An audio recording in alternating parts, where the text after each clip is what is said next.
Hi everyone, you are listening to YachtFemme on Yachting International Radio, where we discuss women in yachting. Welcome to YachtFemme, where we talk about the women that make the yachting industry. I'm your host, Andrea Tagliaferro. Learn who they are, how they got into yachting, and what they do today. Gemma is the creative mind behind the Yacht Stew, a community-based educational blog and brand for all yachties. Gemma joined the industry almost 9 years ago and now works as a full-time chief stewardess in a world cruising charter yacht. She met her husband on board and now they travel the world together. I am super excited to have you on the podcast. As I was just mentioning before, I am a big fan. I am so happy I found you on someone else's social media following. And here's Gemma. Can you say a little bit about yourself and introduce yourself? Sure. Well, that was very kind. Thank you. As you said, my name is Gemma. I've been in the yachting industry now since 2011. I was initially only going to do a season, pay off my student loans, and it's been 8.5 years now. So, or 8 years, coming up 8 years. So it's gone really well. I met my husband on a boat several years ago, so we're now married, and he works with me. And I guess I started the Yacht Stew out of this place of feeling like there was a lot of isolation in the industry sometimes. And that's not to put it down in any way. It's just I was on a boat that was on the west coast of Canada. That is not a yachting hub. And I really wanted this platform where I could connect with other people. I could feel as though I was being creative again, because I'd been on that boat for 3 years. So I kind of felt like I knew what was going on. There weren't a lot of surprises. And I just wanted, that place to connect and have creativity and just give that kind of fire again. And so that's kind of how the Yacht Stew came about. And the first 6 months, I didn't show a photo of my face. I did not share my name. I just wanted it to be about a community. I did not want to have anything, to be based around myself. And then slowly but surely, I guess I came out of my shell and told everyone who I was. And it's kind of evolved from an Instagram now to a blog and so on and so forth. So it's been pretty cool to watch the growth of something that was just, me trying to, I guess, make more friends in the industry and get to know some other people. I personally, I feel the same way. It's been amazing to be able to connect with people. It is an industry, even though we travel a lot, because everybody travels a lot. When you land to the dock, nobody's actually there.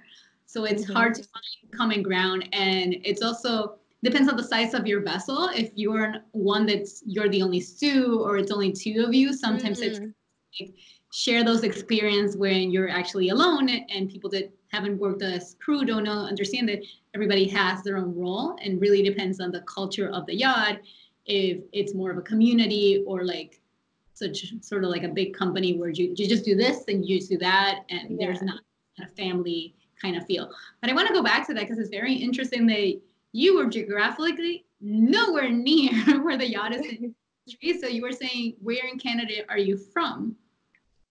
So I'm from Vancouver. I was born in the UK and I moved to Canada in 2002. And then I got incredibly lucky and ended up on a boat that was based out of Vancouver Island. So I was one of the lucky ones that got to go home kind of once a month on a weekend, which does not happen in yachting. But I think one year we saw 2 other yachts and we were like, whoa, 2. So far from a hub, it's insane. But it was incredible. It was an amazing 3 years. That's amazing. I actually felt the same way. Once I was Bahamas, which you would think, but we were in one of those remote places and nobody was around us. And I screamed to the chef, hey, come, run. And he's like, what's happening? I'm preparing dinner. I was like, come, people. Over there, one of us. I know. It's like after an Atlantic crossing when you finally see land, and it's something that's just so surreal and so exciting. Yes. So for the people that actually are not crew and are really foreign to your stories and your journey, one of the biggest things I've heard is about making relationships last. And at least from your blog, I read that you saw your now husband through a porthole and then got the courage to say hi or something like that. Can you tell us a bit about that?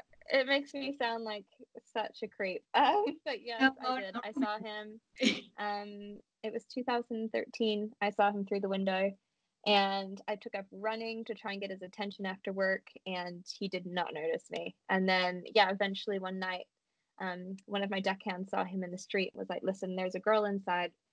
She has a thing for you. You should go in. And my husband's quite shy and certainly not someone that would ever act on that. And I'm just very lucky that he walked in. And we have been together every day since. We've been together 6.5 years now. Wow, that's amazing.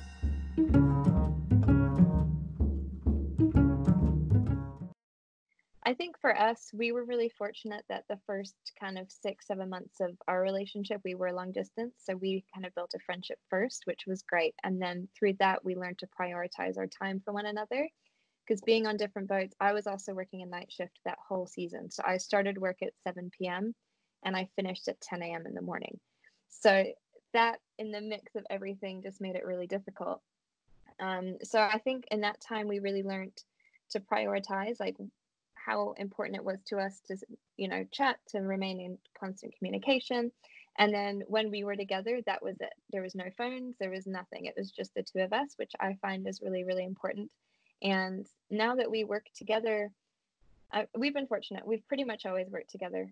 This is the first boat I joined separately, but I joined in my interview knowing that Ben would be joining shortly after. And I think for us, it's super important when you join a boat together to have that boundary of crew and couple. Like, this crew would never see us during work in the crew mess, together. It's just not, for some people that's fine, but that is not my cup of tea. I had a relief captain that was on board once for, I think he was on board 2 or 3 weeks, and he saw my engagement ring and he's like, oh, it must be hard working away from your fiance. And I was like, what do you mean? And I was like, do you know Ben, the bosun? I'm like, that's who I'm marrying. And he had no idea, because for us, we just keep it so separate. And that works really well for us, because then our time together is our time together. When we're in our cabin watching a movie, that's our time. When we're off the boat and go for a walk, but then we still, always, I go out with the girls, he goes out with the guys. We hang out with the crew. I think it's just finding that balance of what works for you. For us, having a date night once a week or every 2 weeks, that's perfect. For others, they maybe need more time. That's totally fine. But I think going into a job, having that expectation of you're going to spend every living moment together, I can't wait to hold hands in the crew mess, is just so unrealistic. And you're going to make your crew uncomfortable, and you don't want to do that. That's just not fair. Not everyone needs to know everything about everything I do with my relationship. So I think, yeah, that boundary is super important. Well, it sounds like a very healthy way of seeing this, because, again, those that haven't been on board do not know. Not only, they work together. No, the crew quarters are tiny, and then they spend every second together. And not only do they spend the time together, they also depend as a unit, as a team. So you're like constantly communicating. So it can get a little bit one person on top of the other. Yeah. Not in your sense, but you know. 100%. Definitely.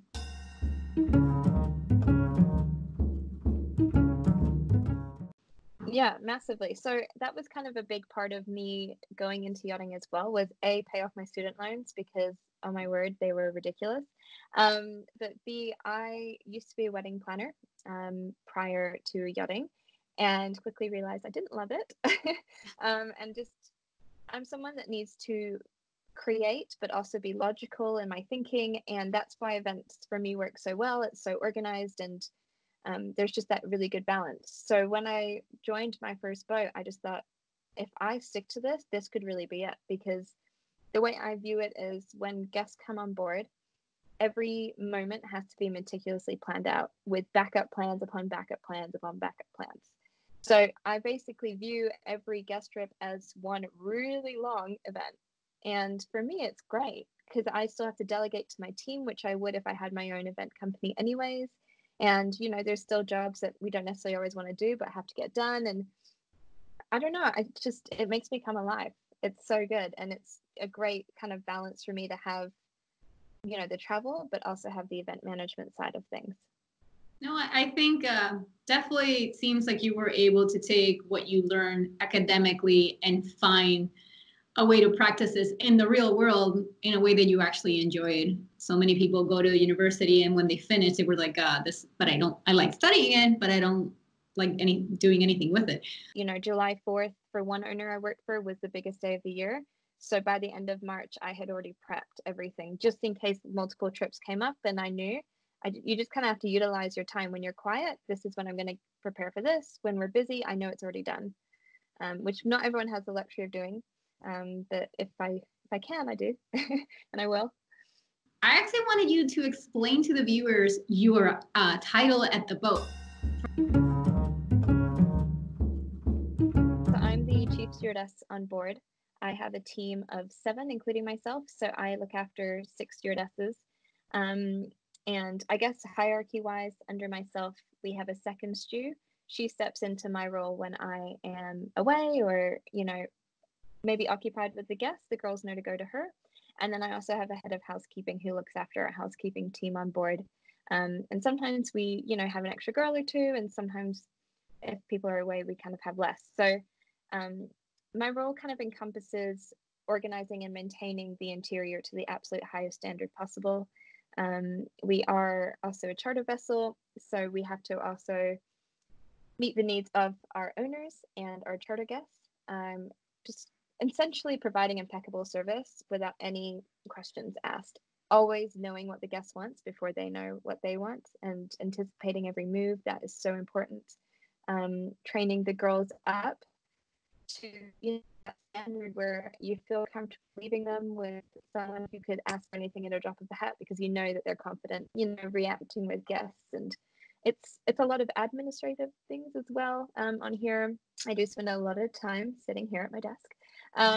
But it's a great balance. I've kind of worked my way up as chief stew on different size boats, which has been really nice to see different things. I'm not active in housekeeping anymore, and I'm very confident in my head of house to run that, which is quite a nice change. I pop in every now and again, but I fully trust her. And yeah, I think I'm fortunate I'm in a position now where I am always like, how can we make this better? How can we improve? How can we train the girls in this, and this, you know? And that's kind of a huge part of my job that I don't know if, you know, many boats necessarily always encourage, because they don't always have the time, but I'm fortunate to have the time on here to really see what I can do to make this as good as possible for every member of my team.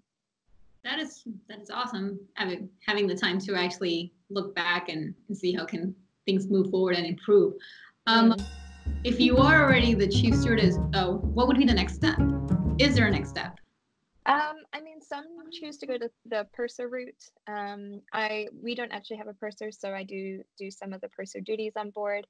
But that is, I don't know if it's necessarily something I would be interested in myself. I'm very happy being chief stew, and some would argue that purser maybe isn't a step up from chief stew, because it is a role that is quite different. So I think it's, for me, this is kind of the end goal of the position I'm in. I'm very happy. The only thing that maybe would change in years to come would be the boat or the size of the boat. What do you see yourself in 5 years, for example? In 5 years, quite honestly, I probably will not be on a boat anymore. I think. Really? Yes. No. I will have done, if I do another 5 years, that means 13 years in the industry. And I mean, no, I don't think I would still be on a boat. And I've never really said it out loud publicly, but yeah, no, in 5 years' time, I don't think I will be. So thankfully, there's a lot of people that work on this, and there's tons of like now consultants that help crews get off the boats and sort of like guide them through what would be a world on land. Yeah. You already have a plan, your exit plan, as they call it. Yes, I do. Most of which I am keeping quite private. Just I'm kind of, this is a big year as I'm kind of developing the Yacht Stew more, and yeah, I just kind of will be announcing things, I guess, as I can see a proper plan. I'm not someone who ever shares anything without knowing X, Y, Z.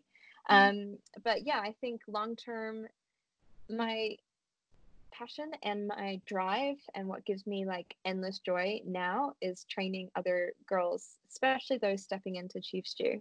You know, the girls that message me on Instagram, and then eventually I'm like, here, just call me on WhatsApp, it's way easier. Helping them go through that's what brings me joy. And yeah, I think if I could find a way to help more people, that would be awesome. because the Yacht Stew has always been a free platform to help as many as possible. And I love it. I think it's great. And there's so many resources out there for green stews. You know, those are just getting in the industry, but stepping up from second stew to chief stew is a huge transition. And I didn't feel as though I necessarily had as much support in that time that I probably needed. Mm-hmm. And my first season, I look back now and cringe a little bit because I just think I have learned so much since then, thank goodness. And so, yeah, I just think there's kind of this missing gap of, hey, I would love to help you because there's not a whole lot of people around that are, you know, willing to. So, yeah, I think we'll see somewhere along those lines, and yeah, just kind of take it as it comes. That sounds great. I'm sure you'll find a way to monetize and move forward to digital marketing of the Yacht Stew, which you've done very well. But now, like you said, it's always been free. Maybe when I get to those 5 years, it won't be free. Therefore, you can sustain yourself. Yeah. What has been your proudest moment in the industry where you're like, yes, I'm Gemma, look at me? And what would be like the opposite day that you were like, yeah, that was me? So. Oh gosh, I think best day was probably when I won Top Chief Stew 2018 at the first Acrew Awards. After I did my acceptance speech, I actually cried at my table. I'm a little bit of an emotional person, but it was just pretty. It blew my mind, for starters. And I checked, and none of the girls on my boat even knew about the awards. So I still don't know who nominated me. And I have no idea how many people voted for me. And the video was, you know, the interview was supposed to be like 3 minutes long, and mine was 10 because I love to chat and I just had so much to say with all these questions. So I was like, oh, they're not even going to get through my video submission because all I do is ramble. And I won, and it was incredible. It was really like amazing. And it happened 3 months after I got married. So I was kind of in this really good, amazing headspace of just, yeah, it was amazing. That's good. Now with the other one, tell us, where has been that moment where you're like, I cannot believe I did that?